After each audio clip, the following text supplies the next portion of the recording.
Since becoming a mom, one of my favorite things to do is meet with and be with other moms in an environment that is friendly for my children. If you relate to this, then you know that there are not that many environments that are super toddler friendly. There are a few, and I do love having my toddler with me whenever I'm out and about. But whenever I truly don't have to worry and I just get to enjoy the company of other moms, that is a situation that I really love. And in having conversations with other moms, I have learned that they love it too.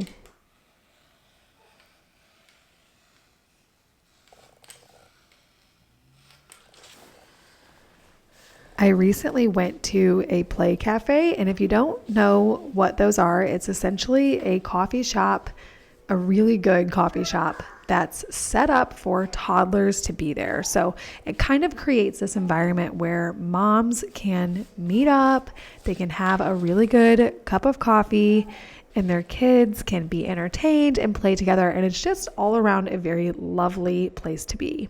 As I was there and sort of taking in the whole vibe that this place created for moms, I knew that I wanted to try and recreate this. I love the opportunity of making spaces for moms to gather that is low commitment. It costs them nothing, and we can all just have a really good time while the kids are entertained. I'm not supposed to cut the paper, but The polka dots. There's a polka dots. yes, they are. What's that? We have made a joke in my family that Play Cafe has become my entire identity, which I will talk about that more in a minute. But right now I am making a bunting because, of course, if I'm going to host a Play Cafe, my house has to fit the part, which was a reason why I painted my sunroom yellow. But once I painted it yellow, I thought the walls looked kind of bare, and I knew that I wanted to add a bunting to the ceiling of the room. So that is exactly the project that I am tackling this week.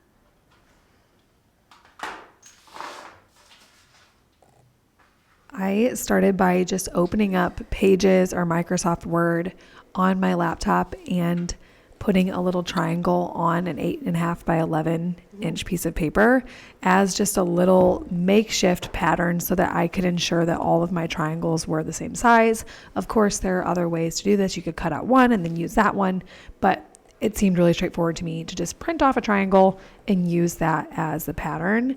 And then I went to my fabric stash and grabbed the fabrics that I thought would look really good here with the yellow, but also probably wouldn't serve much other function other than being either kids' clothes or a bunting or something of that nature. I don't love to take expensive linen or really good garment fabrics and dedicate them to a bunting, but these two happen to fit all of those qualities. They really wouldn't be good as much else, but I thought they looked perfect in our sunroom with the yellow paint.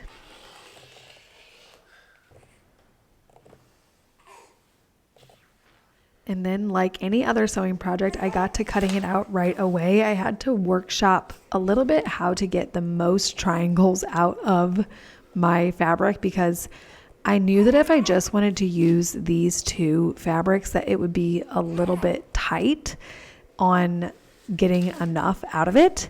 So I had to workshop that a little bit, but I was able to do it. My plan B was to cut into my ironing board cover if I had to and just remake it, but I'm happy to say that that did not have to happen.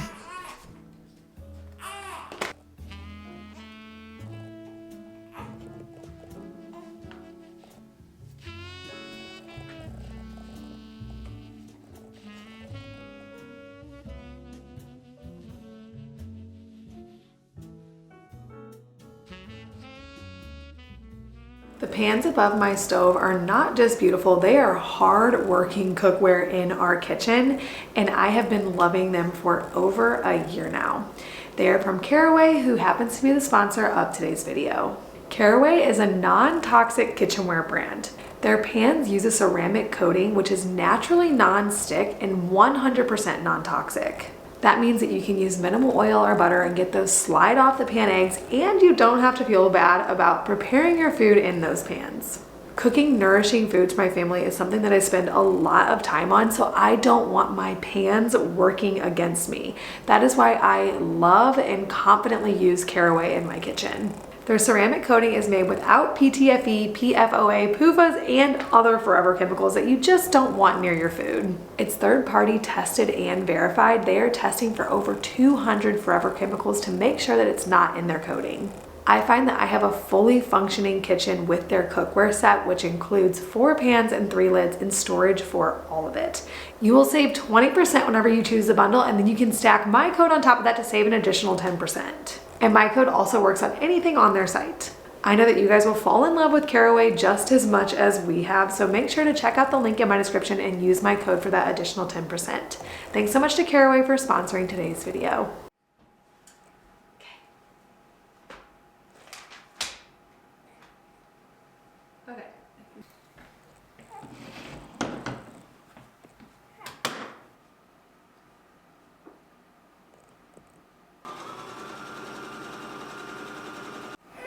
Dassy. Oh, you get to hiccups. After I got a good bit of triangles cut out, I decided that I would just start sewing them together so that I could sort of see where I was and see if I needed to cut out any more. This ended up being a long marathon of sewing. In my head, I was thinking, okay, I'll make a bunting. This will be a really quick, easy project. And it was really easy, but it was not very quick. I definitely didn't think through the fact that I was essentially making 4 really large buntings. All the buntings I've made in the past were quite small. And so I just didn't think through the amount of time it would take to sew together and piece together 44 squares. But it did end up coming together. And it was a really fun project to just kind of put on some music and sort of tune out and just get to sew.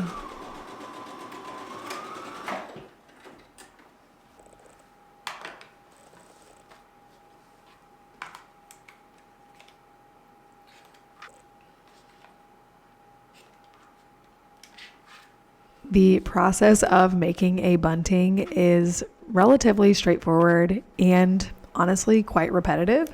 So let's get back to talking about Play Cafe. Hosting is something that me and my husband both genuinely love to do. I pretty much view it as if people come to my parties, they are doing me a favor because it's so much fun for me to host. And my husband is a really big believer in the fact that people want to gather and they want excuses to gather, and that because we both enjoy people being in our space and we don't mind sort of the work that comes with that, that we should take it upon ourselves to host as often as we can and kind of create that environment for people to meet people and to be out socializing and in community with other people. That is something that he feels strongly about and that I love to do.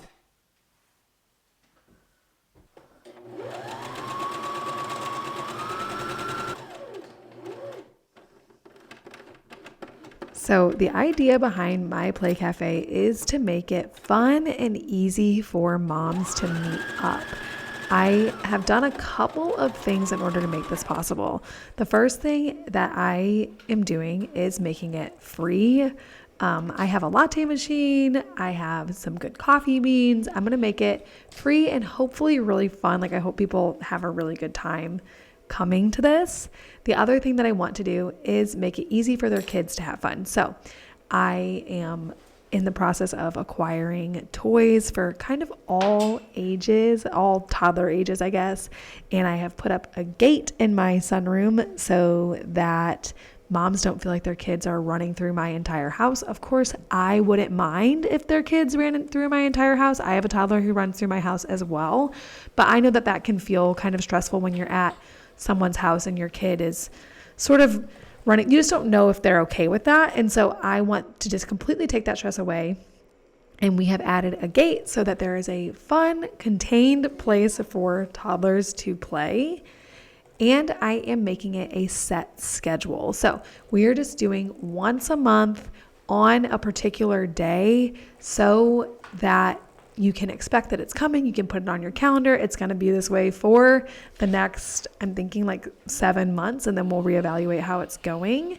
But I wanted to take away as many barriers as possible and make it really, really easy for moms to come and hang out and have a really good time meeting other people and just being in community.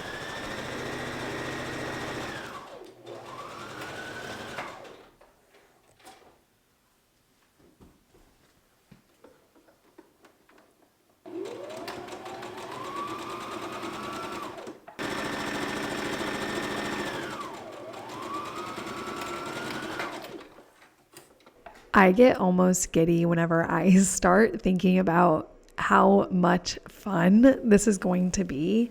This is my family's joke that all I talk about recently is Play Cafe and that it's become my entire identity. And in fairness to them, they're not entirely wrong. I do dedicate a good, perhaps embarrassing amount of thought to this idea, but I am just really excited. It's definitely turning into if you give a moose a cookie, nope. If you give a mouse a cookie, if you give a moose a muffin situation. I thought my sunroom's not festive enough. I need to paint it yellow. And then I thought, oh my goodness, I need a bunting in there. And then I thought, I need a swing set. And then I thought, we need to do stuff to our patio. I'm not going to tell you what we're doing because that is coming up in a future video. But this has definitely kicked up quite a bit of home projects, all really fun ones that we would honestly want to do anyways. But it is giving us a good deadline, which we all love, and sort of forcing a lot of work that I am really excited about. And thankfully, my husband is really excited about it as well.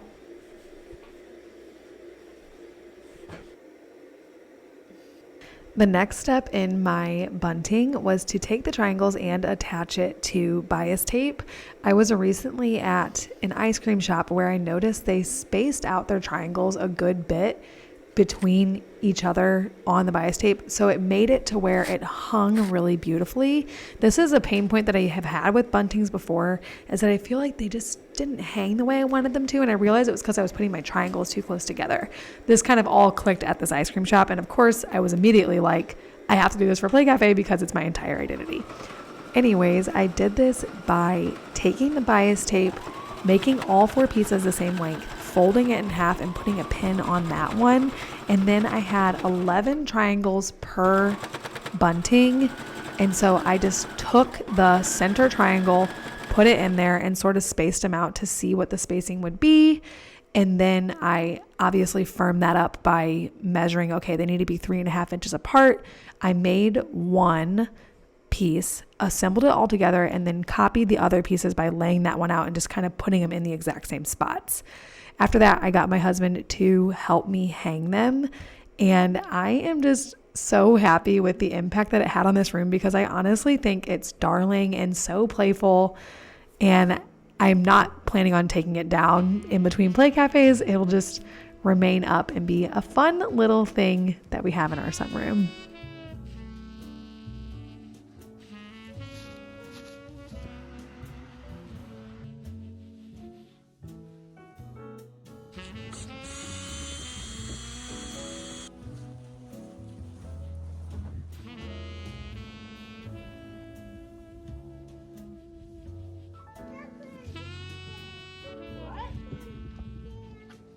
The second project that we tackled this week was getting and refinishing a swing set. I want people to be able to play outside at my Play Cafe, and I knew that that meant we needed a really fun and adorable swing set.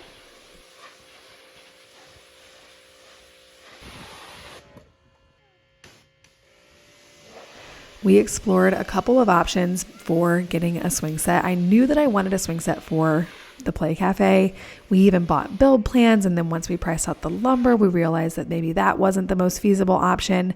So we landed on picking up a swing set from Facebook Marketplace. I had a long list of things that I wanted it to be, and this one checked almost every single box.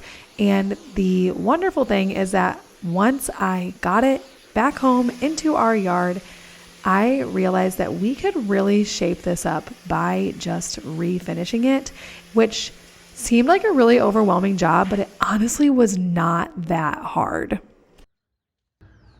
It's sticky. The swing set also came with this cute little picnic table that I believe just needed a little bit of sanding and some pressure washing and some paint. I used paint that we literally already had just to make this really attainable, something I could do that day, didn't have to make any decisions or spend any money. And I had some green and I had some white, so I thought that stripes could be super cute and fitting and playful. So that's what I went with.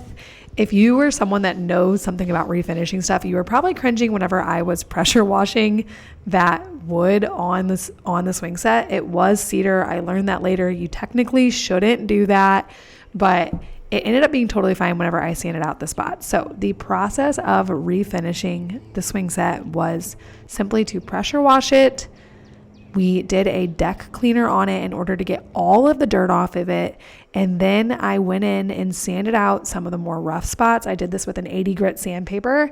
And then once I had it pretty smooth and pretty good, I went in with an outdoor stain and sealer and just did it as best as I could.